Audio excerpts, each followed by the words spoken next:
Chapter 21. Letting go of the past. Being back home showed me that some people still cared. When promoters found out that I was in Chicago, they reached out and were ready to book me. I also did some studio work with artists like Do or Die and Twista as I worked my way back into the Chicago music scene. All of the money I was making at this time was either owed to a bill or to someone that I had borrowed from. As much as I was struggling, people were still recognizing me. In a way, I was still a celebrity to them. I remember times that I would be in a fast food restaurant and people would recognize who I was and would go out of the restaurant to grab more people to come meet me. I enjoyed moments like this. It was something to see how many people's lives were touched through Tupac's music, and I was grateful to have been a part of that. Everywhere I went, there were people who knew me. Often, they wanted to talk to me about what it was like to be on death row. They would always ask me if I was afraid of Suge. If I had a dime for every time I was asked that question, it seemed like I just couldn't get up on my feet. It was a dark time for me. I was losing everything, and felt like the people who could help had turned their backs on me. It was hard for me to trust people. If it weren't for my grandmother, I would have taken my own life. I felt just that low. I never thought that I would come to that point. But my grandmother kept praying for me, and she always knew what to say. I had to shake off the depression. I had a child to provide for, so I did what I could to find work. I did a couple of appearances at local high schools. Those times were a great boost for my ego. It was hard to move through the crowds. The kids were chasing me down the halls on some Michael Jackson shit. It was crazy. When the promoters saw the crowd's reactions, they ended up putting me on a high school tour. This is when I hired a manager by the name of D. Daniels. It was so hard to hire another manager/publicist because at this point, I didn't trust anybody in the industry. I had already been fucked over by the best: Suge Knight, Reggie Porkbutt Wright, Michello, and the rest of the office goons. I started booking radio interviews, and promoters were paying me $2,000 minus $3,000 per show. It felt like things were looking up. D. Daniels hooked up a feature with jazz saxophonist Danny Lerman to record the vocals on a song called Take My Breath Away. The song played on the radio for over 2 years. It was a good move for me. That song got me a ton of jobs as a wedding singer. It really provided me with the opportunity to get out and show people that I wanted it. I just didn't realize how many people were interested in what I had to offer. I had been so busy trying to get death row to act right that I had forgotten who I was. I had been depending on my resource instead on the source, which was God. During my time in Chicago, I experienced something that I just wasn't used to. Music was healing. It became my therapy. I appreciated every moment I spent back home. I had a chance to be around family and friends. There, I formed a new team: Linda Reese, Billy, Craig, Tim, and Red, who helped keep me focused. I was back to where I had started, back to my roots. I would sing at the funerals, birthday parties, graduations. It didn't matter. I sang wherever people wanted me to sing because it was helping me eat. During this time in my life, I met a lot of great people and built a lot of great relationships. It was my humbling season, and I was grateful for it. We've all seen or heard stories about musicians and singers losing their minds after situations and circumstances occurred. I wasn't going to let my story end like that. I did whatever I could to stay motivated. I would listen to old school music all the time. It would pump me up and lift my spirits. When I heard Bobby Womack sing Nobody Wants You when you're down and out, it was like the song was the soundtrack of my life at the moment. It expressed my feelings and how some people treated me. My process was painful, but in the end, I was shown what true friendship and love was about. Soon the shows slowed down, and the promoters knew me no more. I was still singing at local funeral homes every chance I got. One day I got a call from a funeral director who said to me, "Why didn't you tell me you sang for Suge Knight and Snoop Dogg and all those guys?" Before I could even say anything, he told me that he had a service for a young man that had been murdered. I had 1 hour to get up to the funeral home. I got dressed and went right over. They had purchased every CD I had sung on, even my singles. They used them to show the family who I was. Sometimes it was overwhelming, at other times it was a blessing. After the service, I went back to talk to the embalmer. He was a friend of mine named Lamont. I walked into the prep room and asked him if I could work with him. He was preparing to dress a body, and I was trying not to look scared, but I was. I was still interested in working there, though.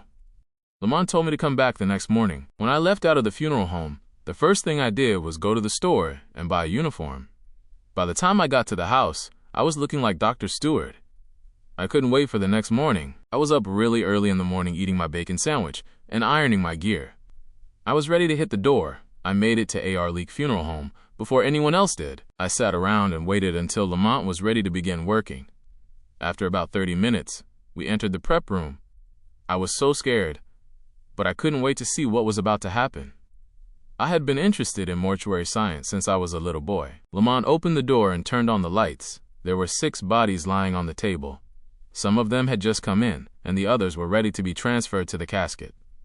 I didn't know what to do because when I walked, there was no clear path that I could take without brushing up against a table that had a dead body on it. Lamont told me to get one of the lab jackets off the hook and put it on. The only problem was that the jacket was on the other side of the table, near another dead body. I had to walk to the other side and get the jacket without letting him know that I was about to shit on myself. Man, you talking about the craziest feeling ever. I was more than afraid. After I put on my jacket, I watched Lamont take some stuff out of a plastic bag. He turned to me and began to explain that the person that we were preparing to work on had been posted. This meant that the coroner had performed an autopsy on them. He placed these bags at the feet of the deceased. As I looked on, my stomach felt like it was turning inside out. I wish that I would have worn a pamper that day. Before I knew it, Lamont was standing over the body. He pulled the man's hairline from the back of his neck to the front. It was inside out. He removed the cranium and took the brain out of the bag. He handed it to me. "Put it back in," he said to me. I can't even express what it felt like to hold someone's brain in my hands. It was some Tales from the Crypt type shit. When he opened the man's chest, I was curious to see what it looked like inside. I leaned over, peered in. That messed me up. I couldn't eat ribs for a year after that. It was the nastiest thing I had ever seen, and Lamont was standing there doing his job like it was nothing. After I had worked with Lamont on the first case, I dreamed about it for a week. I couldn't go back. I lied to Lamont and told him that I had to go out of town. After a short time, I was ready to go back in the prep room and try it again. I didn't think that it could get any scarier than the first time. It didn't. The next case brought about different emotions. This time, we would be working on a little boy that I had just seen on the news the night before, who had died of meningitis. As I stood there and looked at this child, my eyes began to fill up with tears. I was crying like he was kin to me. Before we could work on him, we had to study and get instruction on how to care for the body. Meningitis is an airborne disease, and we had to treat it carefully.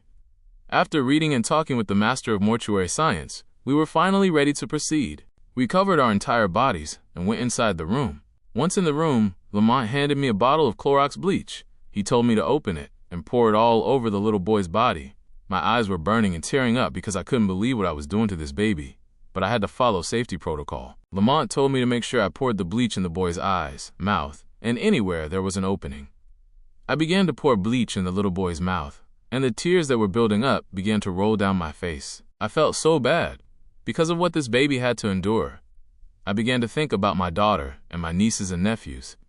I couldn't imagine what his family was going through. He looked as if he was asleep. When the mother came in to give us the little boy's clothes, she was distraught. All she had was his school uniform. Before she could hand us the bag, I offered to buy him some clothes. I went to the store and purchased a shirt, tie, and slacks. I felt like I was shopping for someone I knew. At least you would have thought so the way I was crying. When the owner of the store found out what I was doing, he practically gave me the clothes.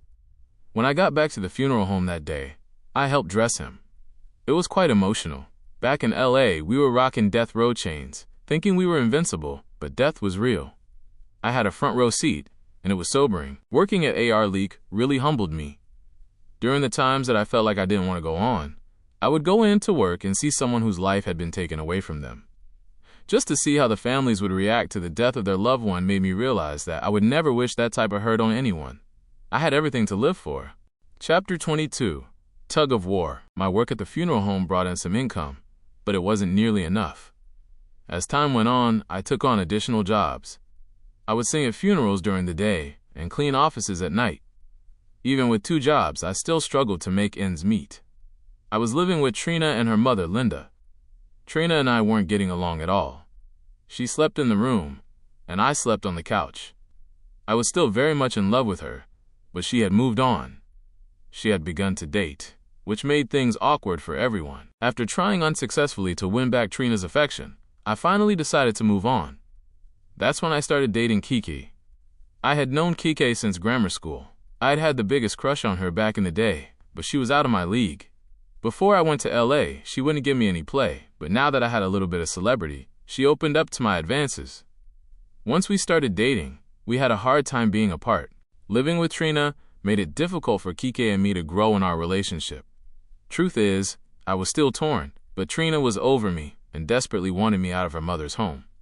I knew that it was time for me to do something. We were arguing constantly, and I was hurt and full of rage. I was moving on because she gave me no choice. She had made a conscious decision to date other people. My jealousy was pushing me over the edge. It got to the point that whenever she would leave, I would check her underwear to see if she had been doing something with the guys she was dating. It was some lame shit. It was time for me to go. I took a job as a family counselor at Oak Ridge Cemetery. It was the cemetery my mother was buried at. During my lunch hour, I would sit at my mother's gravesite and eat. I eventually found myself there on my off days as well. During this time, my grandmother's health began to fail. I would visit my mother's gravesite at lunch, then after work I would visit my grandmother at Rush Presbyterian Hospital. My grandmother was my rock. Now, I was sitting at her bedside, praying for her to get better. Me and my cousin, Kimberla, would sometimes sit with her, talking and singing. Soon everyone was coming to visit her. We could tell that her health was declining. One day she began to call the names of all of her children that had preceded her in death. When she got to my mother's name, she said, "Dorothy, catch the wheel. Don't let that wheel fall." It was chilling. I didn't understand what she was saying, and I wondered if it was a sign. I thought that if the wheel fell, she would die, because she was so adamant about it not falling.